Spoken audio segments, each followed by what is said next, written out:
Everyone, welcome to my mini vlog. ಇವತ್ತು morning ಎದ್ದು breakfast prepare ಮಾಡಿಕೊಂಡು ಆಮೇಲೆ ಹಿಂಗಿದ್ದವಳು ಕಾಲೇಜ್ಗೆ ಹೋಗಬೇಕು ಅಂತೇಳಿ ಹಿಂಗೆ ರೆಡಿ ಆದೆ.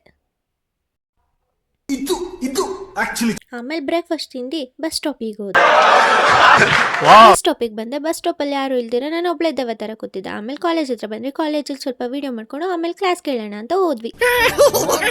ಆಮೇಲೆ ಈವ್ನಿಂಗ್ ಬಸ್ ಹಿಡ್ಕೊಂಡು ಖಾಲಿ ಬಸ್ಸಲ್ಲಿ ಮನೆ ಗಂಟ ಬಂದೆ. ಖುಷಿಯಾಗಿದೆ, ನನಗೆ ಏನು ಮಾತಾಡ್ಬೇಕಂತ ಗೊತ್ತಾಗ್ತಾ ಇಲ್ಲ. ನಾನು ಚೆನ್ನಾಗಿ ಕಾಣ್ತಿದ್ದೀನ ಇಲ್ಲ ಅಂತ ನೋಡಿಕೊಂಡು ಆಮೇಲೆ ಮನೆಗೆ ಬಂದೆ. ಮನೆಗೆ ಬಂದು ಸ್ವಲ್ಪ ಫ್ರೆಶ್ ಅಪ್ ಆಗಿ ಆಮೇಲೆ ಅಸೈನ್ಮೆಂಟ್ ಬರೆಯೋದಕ್ಕೆ ಕೂತ್ಕೊಂಡೆ.